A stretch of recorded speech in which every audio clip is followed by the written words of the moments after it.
Hi everybody, it's Catalina, and today I want to talk about transitioning from a vegan or a vegetarian diet to a paleo diet. And I get a lot of comments, or private comments, and I also have worked with different clients that have followed a vegan diet for some years, and now they find that they are overweight and they're sick and they don't feel well, and they say, I've been watching your videos and I like the look of the meals, so I feel like I want to eat meat again, but I'm not really sure where to start. And I completely understand that because, as you know, I used to follow a vegetarian diet and then I followed a vegan diet, and I was really happy with it, but it didn't work for me at all. It made me really sick. My acne was terrible. My hair was falling off, and then I just had to realize, okay, I just need to eat meat again. And so I'm going to give you some tips to make that transition very easy. The first step is to really make peace with the idea, and this is not for everybody, but a lot of people follow a vegan or vegetarian diet because they care about animals, they don't want to eat animals. So usually the struggle is more in the mind than in the body. Really, it's a mental block, and they find it difficult to start eating meat even though they want to. They feel like it's time to eat meat again because they don't feel well.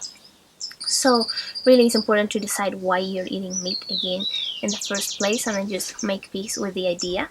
The second tip is to stick to eating fish and eggs initially because they are easier protein to digest. If you haven't eaten meat for a while, then your body is going to get a little bit of a shock when you start eating suddenly just some fatty ribs or something like that. So start slow and then build up from there. Again, the other thing I want to mention is that it's important to stick to less fatty cuts of meat.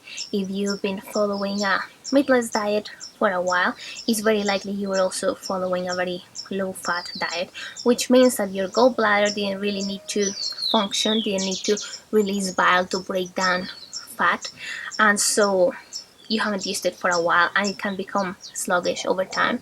Even me, I have followed a high fat diet for the last years, and when I eat something very very fatty, I struggle digesting it sometimes. So when you eat meat that has got less fat, again it's going to be a little bit easier to digest and you won't feel such a big shock in the body.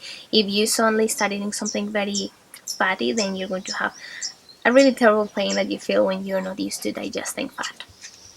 The other thing I wanted to mention is to include some digestive enzymes and probiotics in your diet because they are going to boost your digestion. They will help you break down the food much better.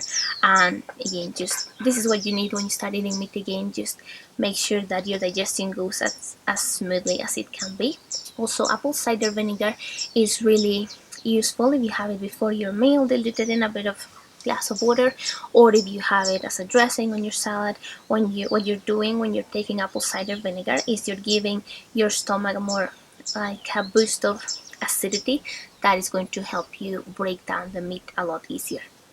And if you still find that you find it really hard to break down the meat and you don't feel well, then you can take a look at some hydrochloric acid supplements, which are also really amazing for digestion, and they're also going to give you just that nice, they're going to improve the pH of the stomach so that you can really break down the meat. And lastly, I wanted to mention bone broth because it's also something that helps you digest your food better. It also helps you heal your gut, and also is a way of having protein and some product that comes from bones and meat without having the meat right away. So again, it would be an easy way to start introducing meat into your diet through broth. So those are my tips. I can definitely see why a lot of people that follow vegan or vegetarian want to switch to a paleo diet instead of just switching to a just junk food diet and McDonald's type of meat.